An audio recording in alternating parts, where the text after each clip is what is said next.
네, 지금부터 역사서를 통한 도전 여섯 번째 시간 그리고 사사기 세 번째 시간을 갖도록 하겠습니다. 네, 우리 반도중앙교회에서는 우리 40일 특별 새벽 기도회가 진행 중에 있습니다. 때를 따라 돕는 은혜를 주제를 가지고 하고 있는데 하나님의 때에 하나님께서 주시는 그 은혜를 받기를 원합니다. 담대히 은혜의 보좌에 나아가는 주의 백성 되기를 소망하면서 오늘 강의를 시작하도록 하겠습니다. 네, 오늘 이러한 질문을 던져봅니다. 우리가 은혜의 길, 우리가 믿음의 길을 걷고 있는데 그 길에서 우리를 무너뜨리는 모양들이 있어요. 우리가 연약한 모양이죠. 연약한 모양들이 우리에게 나타날 때가 있다라는 거죠. 없으면 귀한 것이고요. 있어요. 많은 분들이 어떨 때는 화와 분노에 무너지기도 하고 어떨 때는 돈이라고 하는 모양새에 돈의 영향력에 무너지기도 하고 음란에 무너지는 사람들도 없지 않아 있는 것 같고 미움과 시기 이러한 모양들도 우리의 믿음의 길에 참 많이 나타난다라는 거죠. 마음이 상하여 하나님께 나아가지 못하는 실은 성도들 간의 관계에서 마음이 상했는데 하나님께 나아가지 못하는 일들도 우리는 보기도 합니다. 어쨌든지 간에 어떤 부분에서 우리가 무너지냐게 되면 실은 부모로부터 배운 것들로부터 무너질 때가 있습니다. 그 이유는요, 어릴 때 아니면 자라면서 가장 많이 보고 가장 많이 들었기 때문입니다. 우리는 보통 이제 가계에 흐르는 저주라고 하는 문장을 쓸 때가 있는데요. 실은 굉장히 이단적 사고입니다. 이단이라고 알려져 있죠. 그런데 우리가 잘 생각해 보게 되면 어느 한 가정에 부모님이 알코올 중독이면 그 자녀도 그러한 영향에 들어갈 때가 있어요. 이것을 우리가 가계에 흐르는 저주라고 하는 표현보다 그 사람이 그 부모가 술에 노출되어 있는 것을 보고 경험하고 그리고는 다짐까지 하죠. 나는 절대 저러한 모습을 따라가지 않으리라라고 결단하면서 실은 어느 순간에 자기도 그러한 삶을 살고 있는 것을 발견하게 됩니다. 각이 흐르는 저주라고 하는 이것의 가장 커다란 문제는 뭐냐 그러면 그 사단을 너무 높게 평가하는 거예요. 사단을 너무 높게 평가하면서 예수님과 거의 동고로 나버리는 문제를 가지고 있죠. 그러면서 하나님께 나아가는 기쁨과 감사보다 이렇게 막 두려워서 뭐 이런 모양들도 이러한 믿음의 길을 걸을 때 나타나는 현상 중에 하나입니다. 중요한 것은요. 특히나 예스겔 18장이죠. 예스겔 18장 말씀을 보게 되면 잠깐 한번 제가 읽어드릴게요. 말씀을 보게 되면요. 하나님께서는 에스겔 선지자를 통해서 이렇게 말씀하십니다. 또 여호와의 말씀이 내게 임하여 이르시되 너희는 이스라엘 땅에 관한 속담에 이르기를 아버지가 신 포도를 먹었으므로 그의 아들이 이가 시다고 함은 어찌 됨이냐. 에스겔 선지자는 지금 바벨론 포로지에서 하나님의 사랑과 하나님의 능력을 전하고 있잖아요. 그런데 포로자들이 가장 가지기 쉬웠던 생각이 무엇이냐 그러면 우리 조상들 죄 때문에 우리 부모의 죄 때문에 우리가 포로된 땅에서 포로의 삶을 살고 있다. 그래서 그 부모의 죄를 굉장히 막 원망하며 살았어요. 그러면서 이런 말이죠. 아버지가 신 포도를 먹었으므로 그의 아들이 이가 시다고 함은 어찌 됨이냐. 주 여호와의 말씀이니라 내가 나의 삶을 두고 맹세하노니 너희가 이스라엘 가운데에서 다시는 이 속담을 쓰지 못하게 되리라. 즉 부모의 죄 때문에 내가 이러한 삶을 살고 있다라고 하는 원망과 불평의 말을 하지 못하게 하리라. 이렇게 에스겔 선지자를 통하여 하나님께서는 말씀하고 계시다라는 거죠. 오늘 그게 주제가 아니기 때문에 실은 성경 곳곳에는요. 이 가계에 흐르는 저주 때문이 아니라 내가 지은 죄 때문에 하나님께서 우리를 책망하신다라고 되어 있어요. 어쨌든지 간에 우리는 부모로부터 배운 모습이 우리의 삶에 남아 있을 때가 있다라는 거예요. 그 이유는 아까처럼 단순합니다. 가장 많이 받고 가장 많이 경험했기 때문이라는 거죠. 그 다음에 그와 또 비슷하지만 세상이 쉽게 행하는 모습들, 아까처럼 가정에서 행해지는 것을 가장 많이 보잖아요. 그리고 내가 살고 있는 삶의 터전, 사회가 되는 거죠. 사회 속에서 이루어지는 일들이 나에게 어느 정도로 이렇게 습관화되어 있는 거죠. 이것을 문화라고 한다면 문화 속에 젖어 있는 죄가 우리가 범하기 쉽다라는 거죠. 그러니까 미국 사람들이 한국 사람만 짓는 죄를 쉽게 짓지 않는다라는 거예요. 왜냐 그러면 그 나라 그 사회에 문화가 있기 때문이죠. 그렇기 때문에 우리 한국 사람들은 한국인들이 너무나 쉽게 범하는 죄의 모양을 아까처럼 가장 많이 받고 내 주변의 사람들이 그렇게 행하고 살고 있기 때문에 나도 그렇게 살 수 있는 가능성이 커지는 거죠. 오랫동안 죄의식 없이 해오던 것들도 있습니다. 이것은 전통입니다. 우리 할아버지가 우리 부모님 세대에, 즉 우리나라의 역사적 관점에서 너무 다 그랬던 거죠. 정치 보면 조금 더 편한 것 같아요. 우리는 그 역사를 보게 되면 당쟁, 싸움이라고 하는 이 모양새가 다른 나라에 비해서 더 심한 것 같아요. 다른 나라도 없잖아요. 있겠지만 우리나라는요, 이렇게 여와 야가 이렇게 협력하고 합의하는 모습을 쉽게 보지 못하는 것 같아요.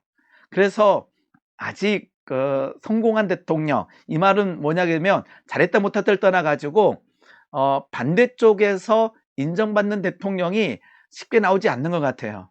그러니까 대통령을 지낼 때에는요, 인정을 안 해요. 반대쪽에서 아무리 잘해도 인정을 안 하는 어떠한 전통 문화가 우리나라에 있는 것 같아요. 그래서 항상 정치는 싸우는 것 같아요.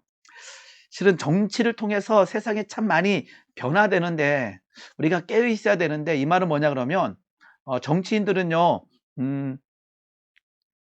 표를 주는 사람들을 무서워해요. 표를 주는 사람이 깨어 있으면요 그들이 그렇게 행동할 수가 없어요.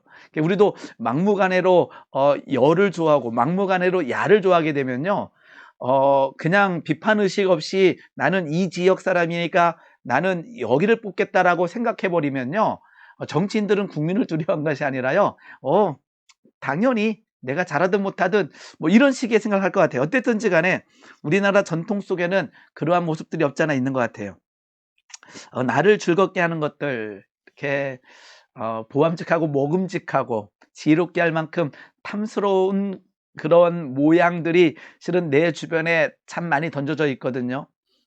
나의 어떤 쾌락, 나의 즐거움, 나의 어떠한 갈급함을 채워주는 그 모양새가 죄된 모습이라면 실은 그러한 모습에 빠져들기가 쉽겠죠. 자, 이제 한번 질문 던져봅니다. 나에게는 이러한 것들이 이러한 아까 제가 말씀드렸던 것처럼 말씀드린 내용 중에 어떤 것들이 나에게 있는가? 내가 가장 쉽게 넘어지고 무너지는 지점은 어떤 모습인가를 한번 생각해 보기를 원합니다.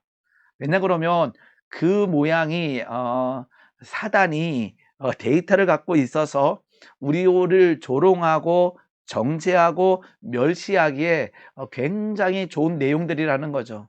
그래서 사단이 너는 안 돼, 너는 못해 라고 할 때 야, 그 모양 좀 봐. 너는 결단했지만 또 넘어졌잖아. 너는 안 돼 라고 하는 지점이기 때문입니다. 한번 생각해 보고요.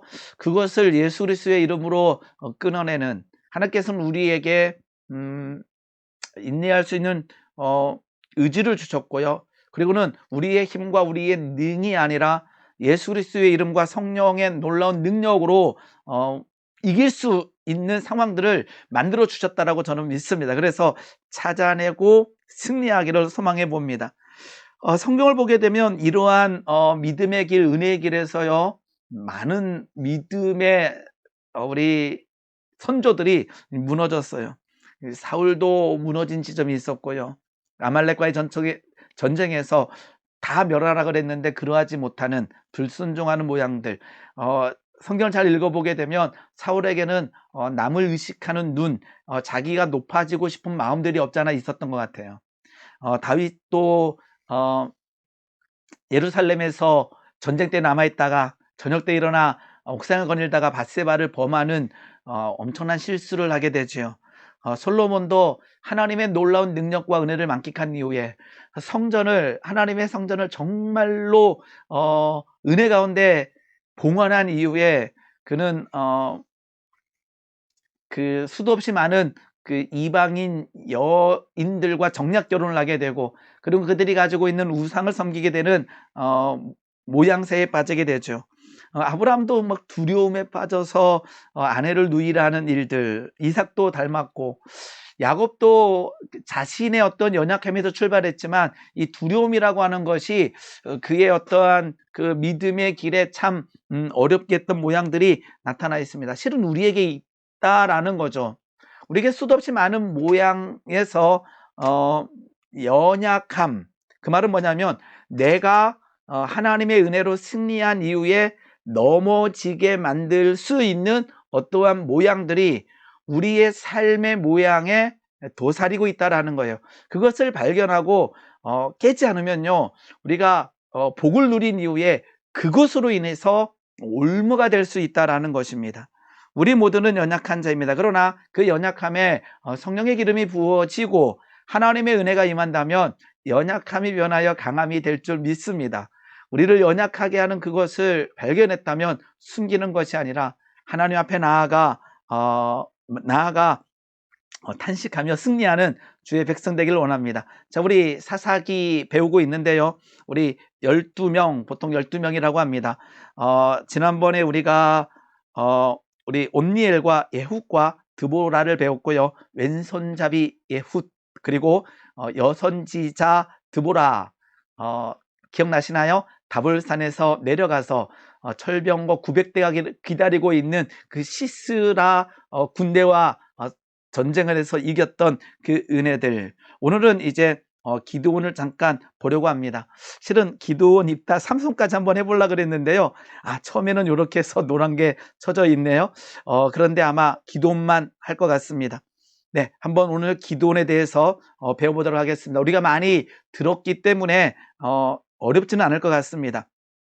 자, 기도를 부르실 때에 또 나오죠. 여호와의 목전에서 악을 행하였다. 이게 기본적인 이제 사사기의 패턴이라고 하는데, 실은 이게 없어져야 되는데 이게 연약함인 거죠. 실은 이스라엘 백성들이 또 여호와께 악을 행했다라는 것은 실은 우리들이 또 여호와 목전에서 악을 행했다, 이러한 표현이 될 때도 있습니다.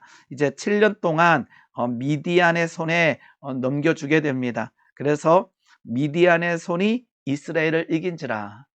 다윗 이야기를 보게 되면 다윗이 어디를 가든지 여호와께서 이기게 하셨다라고 하는 말씀이 나와 있습니다. 굉장히 귀한 말씀이죠. 하나님의 은혜 가운데 구할 때는 다윗이 어디를 가든지 하나님께서 승리케 하셨는데, 여기서는요, 미디안의 손이 이스라엘을 이겼다 되어 있습니다. 이스라엘 자손이 그 미디안으로 말미암아 산에서 웅덩이와 굴과 산성을 자기들을 위하여 만들었으며, 그래서 지금도 이스라엘 가게 되면 이러한 삶을 살았던 모양새가 아직도 발견되고 있어요. 이렇게 산중턱에 굴들이 있고요. 그래서 그러한 굴 속에 이렇게 두려워서 살았던 거죠. 결국은 이스라엘이 미디안으로 말미암아 궁핍함이 심한지라. 이 궁핍함으로 인해서 하나님께 부르짖는 은혜. 실은 항상 언제나 어디에서나 하나님과 친밀하고 하나님께 기도하고 엎드리면 좋겠는데, 궁핍함이 올 때, 고난과 역경이 올 때 부르짖게 됩니다. 실은 그것도 은혜입니다. 왜냐 그러면 그 고난과 역경을 통해서 하나님을 다시 만날 수 있고 회복될 수 있기 때문이라는 거죠. 이스라엘 자손이 미디안으로 말미암아 여호와께 부르짖음으로 하나님께서 이제 일하시게 됩니다. 결국은요, 선지자를 보내서 말씀하시는 내용이 나와 있는데, 그 선지자가 얘기하는 것은 출애굽의 역사에 대해서 말씀하십니다. 하나님께서 너희들이 애굽 땅에 묶여 있을 때에 하나님의 은혜로 출애굽이 됐고 이 땅까지 왔다라고 하는 것을 한 선지자를 통해서 말씀하게 됩니다. 그 다음에 이제 기도원을 부르시게 되죠. 우리가 기도원 부르실 때의 모양은 우리가 많이 설교를 들어서 알게 됩니다. 그는 밀을 포도주 틀에서 타작하게 됩니다. 산 중턱 언덕 어디엔가 있었겠죠.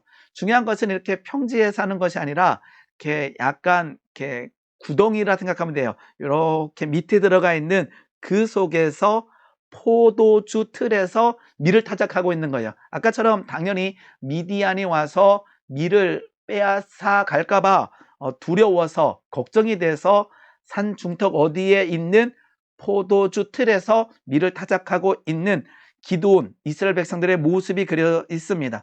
그런데 이러한 상황 가운데 하나님께서는 사자를 보내어 기드온을 부르십니다. 이때 굉장히 놀라운 말씀을 하시죠. 숨어서 두려워서 벌벌 떨면서 일을 하고 있는 기드온에게 하나님의 사자는 그가 생각하는 그 모양대로 부르는 것이 아니라 큰 용사라고 말씀해 주십니다. 큰 용사여 여호와께서 너와 함께 계시도다. 믿어지지 않는 거예요. 내가 나를 볼 때는 겁쟁이이고 연약한데 하나님의 관점에서는 큰 용사라는 거예요. 이 말씀이 우리 성도님들에 들어가면요 담대해져요. 하나님께서 보시는 관점으로 나를 보는 거죠. 내가 보는 관점이 아니라 사단이 조롱하는 내가 아니라 하나님의 관점에서 나를 보기 시작하게 되면 우리의 정체성이 회복되게 됩니다. 그래서 하나님께서는 겁에 질려 두려워서 밀을 포도주 틀에서 타작하고 있는 기드온에게 오사 큰 용사여 여호와께서 너와 함께 계시다라고 말씀해 주십니다. 근데요 기드온은 처음에 인정하지 못해요. 왜냐 그러면 오 나의 주여 여호와께서 우리와 함께 계시면 어찌하여 이 모든 일이 우리에게 일어났나이까? 이 모든 일은 무엇일까요? 미디안에 의해서 핍박받고 있는 모습이겠죠. 요한계시록을 쓰여질 때의 모습도 어쩌면 이러한 모습일 수도 있겠습니다. 예수 그리스도의 복음을 들어서 예수님을 믿기로 고백했는데 고난과 핍박이 오는 거죠. 그래서 어쩌면 그들의 기도의 많은 부분은 하나님이 살아계시다면 어찌하여 이 모든 일이 우리에게 일어났습니까? 라고 탄식했을 수가 있겠어요. 근데 놀라운 것은요, 이 탄식의 기도는 하나님께 하는 거예요. 사람에게 가서 탄식할 때는요, 원망과 불평이 될 수 있습니다. 조심하시기 바랍니다. 우리에게 고난과 역경이 올 때 하나님께 나아가 엎드리는 것이 바로 탄식이라는 거죠. 그리고는 15절 말씀에서 내가 무엇으로 이스라엘을 구원하리까?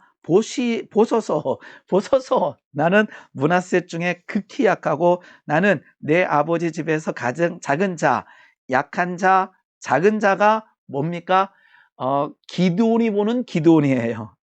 기드온 스스로 자기를 볼 때 자기는 약한 자, 작은 자, 그러면서 두려워하는 자. 그런데 하나님의 말씀은 아니라는 거죠. 큰 용사가 되는 것입니다.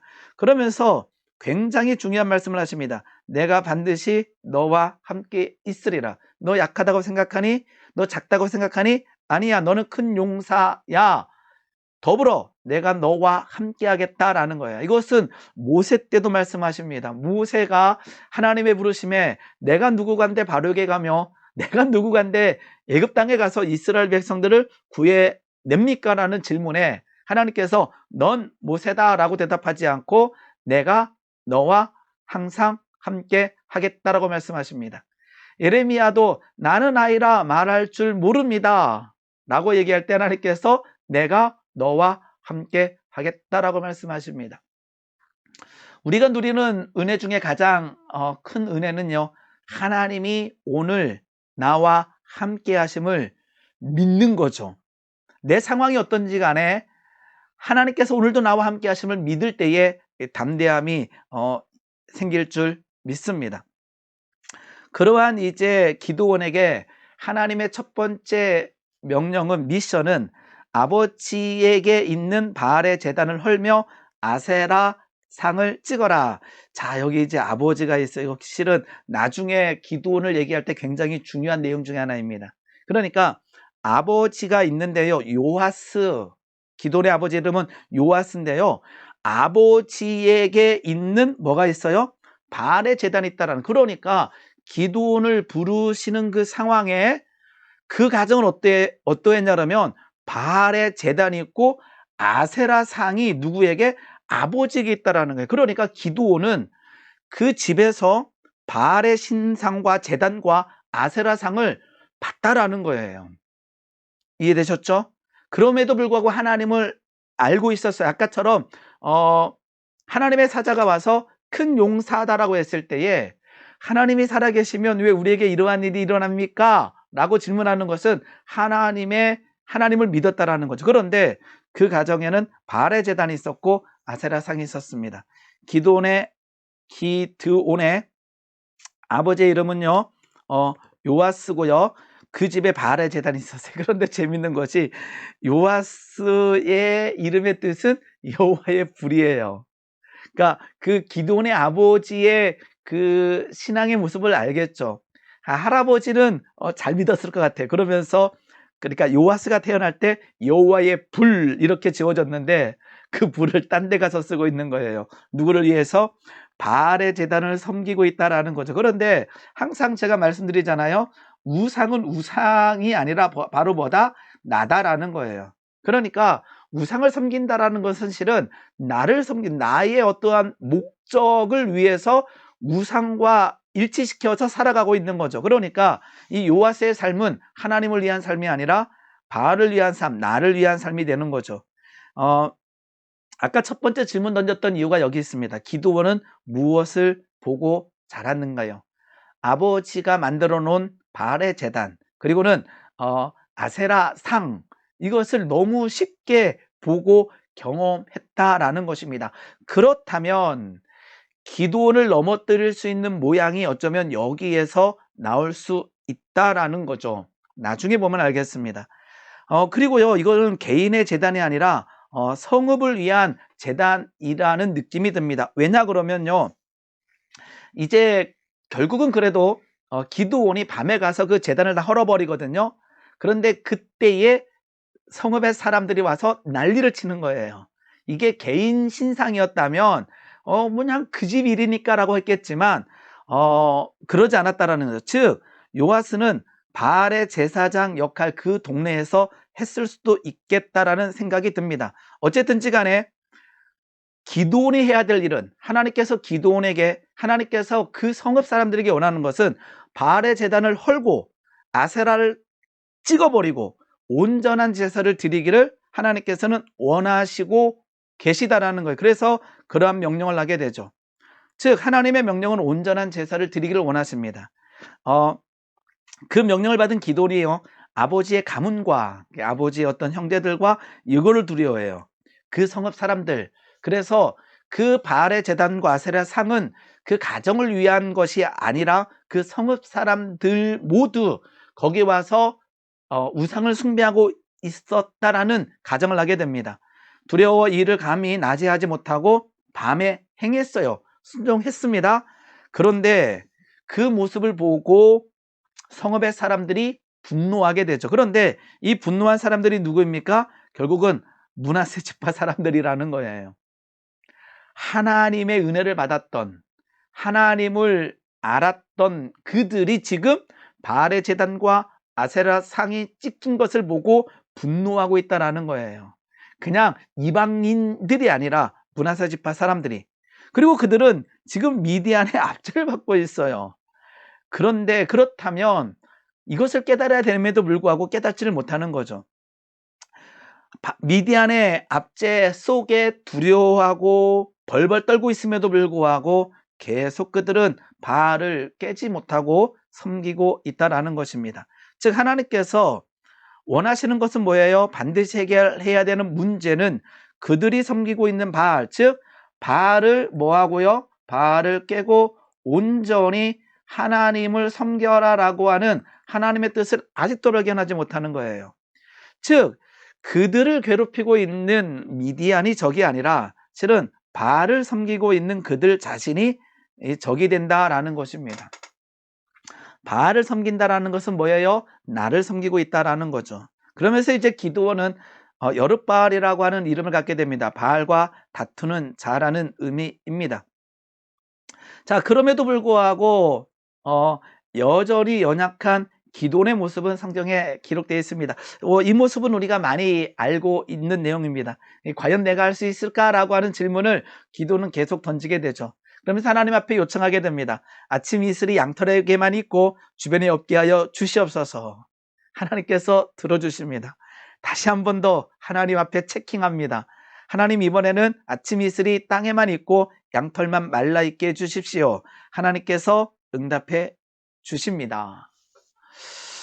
드보라와 바락처럼 믿음의 발걸음을, 다볼산에서 내려왔던 믿음의 발걸음을 내딛었으면 좋겠는데, 기드온은 그 믿음이 약하여 하나님 앞에 체크하고 있다라는 거죠.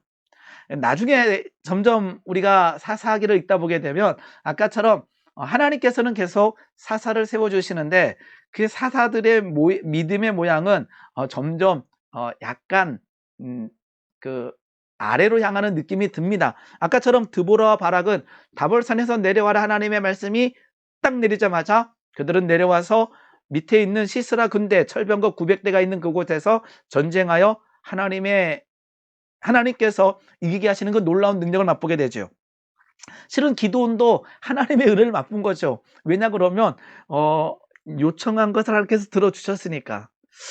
우리는 이러한 기도를 괜찮은가? 하나님을 시험하는 것인가? 라고 하는 질문을 던져보게 됩니다. 그런데 저는 괜찮다고 보는 입장입니다. 왜냐 그러면 내가 지금 믿음이 약한데 믿음 있는 척 하는 것보다, 하나님 좀 믿음 약합니다.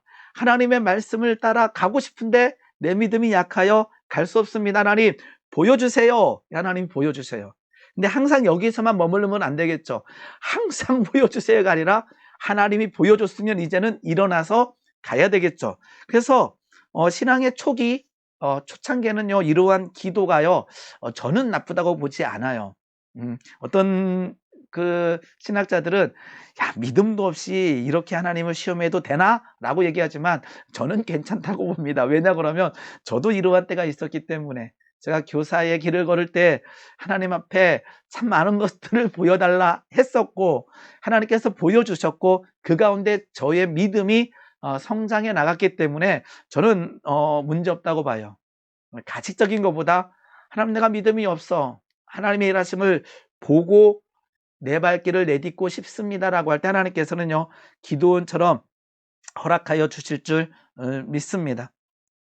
네, 이제 그 다음에 나와 있는 게 우리가 잘 알고 있는 기드온과 300용사, 우리가 아까처럼 부르심, 그리고는 양털을 통한 기도의 응답, 그리고는 여기도 참 많이 알고 있는 거죠.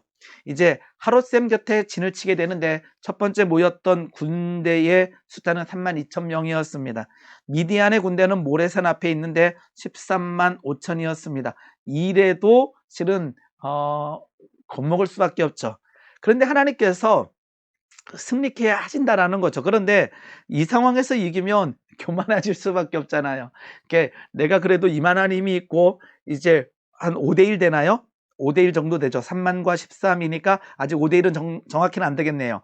어쨌든지 간에 나는 5대1 그 싸움에서 이겼어라고 교만할 수 있기 때문에 하나님께서는 두려워한 사람을 집으로 돌아가라고 명령하십니다. 그래서 돌아간 사람이 22,000이 됩니다. 근데 하나님께서는요, 남아있는 사람을 더 줄이십니다.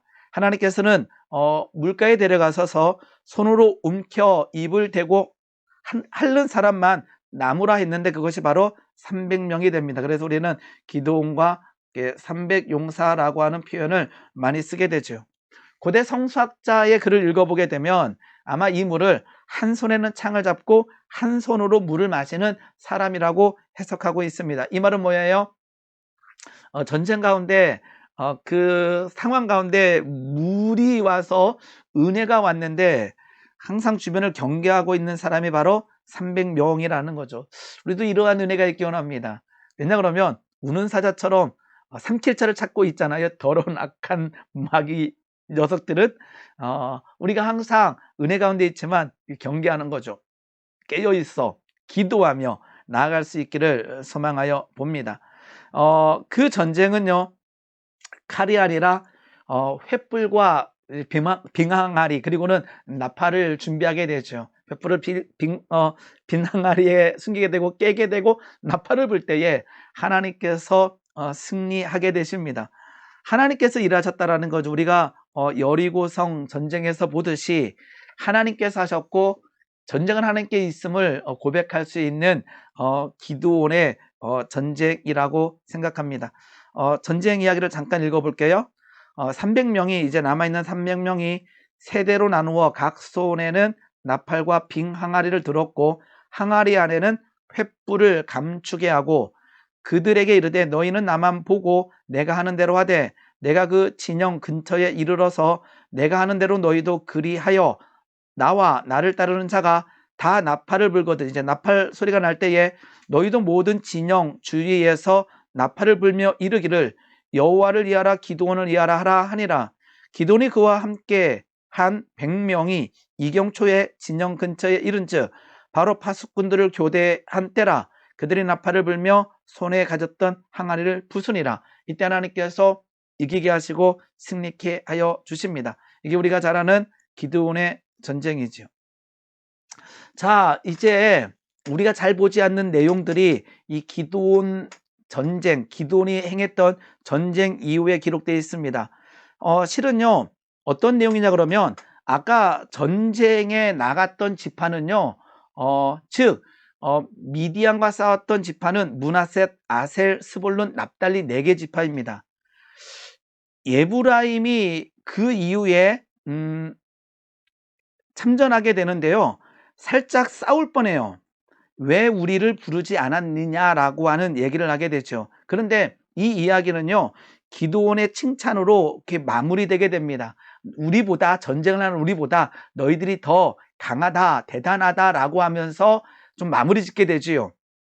그런데 지파 이름이 나오지 않고요, 성읍 이름이 나오는데 숫곳이라고 하는 성읍과 브누엘이라고 하는 성읍이 나오게 됩니다. 아까처럼 이제 기드온이 전쟁을 하다가요, 남아있는 잔병들을 쫓아가게 되는데 이 숫곳과 브누엘이라고 하는 성읍에 갔을 때 배가 고파서 빵을 달라라고 합니다. 그런데 숫곳과 브누엘에서 그것을 거절하게 돼요. 그런데 여기는 누구냐 그러면 갓지파 사람들이에요. 갓지파 사람들. 갓지파는 실은 요단 동쪽에 있습니다. 자, 어쨌든지 간에 용사들에게 빵을 주지 않습니다. 왜 그랬을까? 어쩌면 이 미디안이 무역하는 그 통로에서 미디안과 더 친하지 않았을까라고 해석을 하기도 합니다. 어쨌든지 간에 숫곳과 브누엘, 즉 형제 지파였던 갓지파가 거절하게 되죠. 근데 중요한 것은요, 이 기드온이 그 전쟁에서 승리한 이후에 돌아오다가 이러한 일을 하게 됩니다.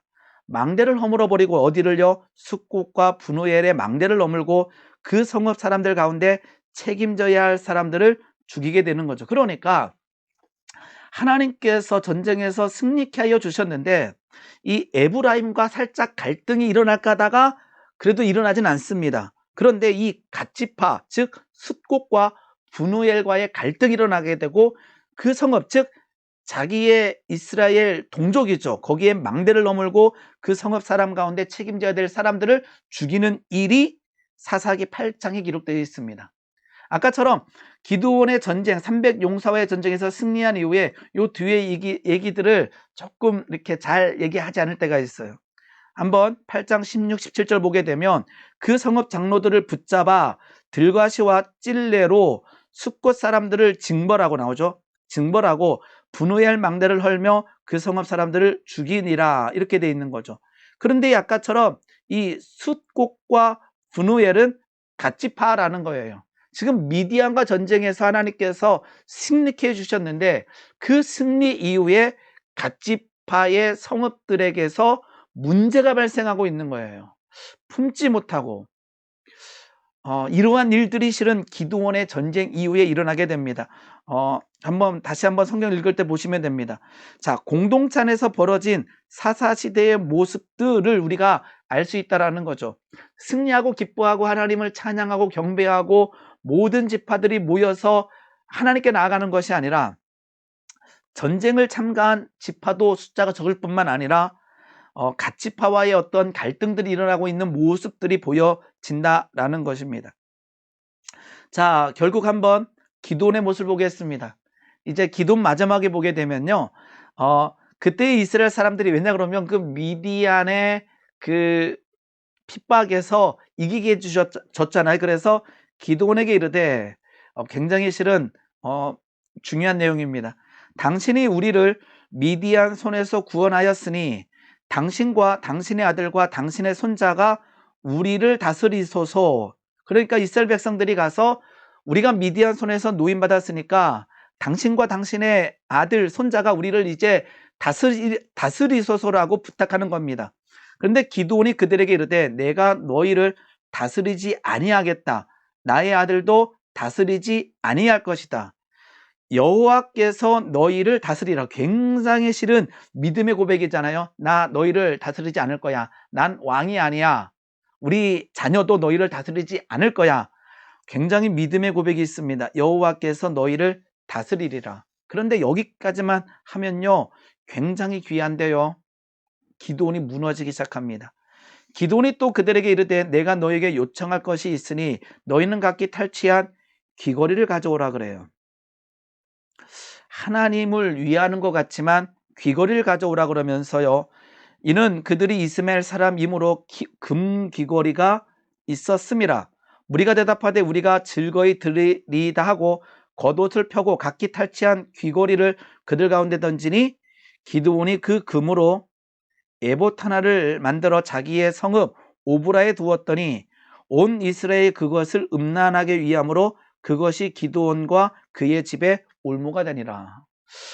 분명히 여기에서는요, 하나님께서 너희를 다스린다라고 하는 이 표현 속에서 겸손한 것 같지만 기드온에게 무엇이 남아있냐 그러면 아까 기드온의 출발을 봤을 때에 그의 아버지가 누구였냐 그러게 되면요, 아버지가 지금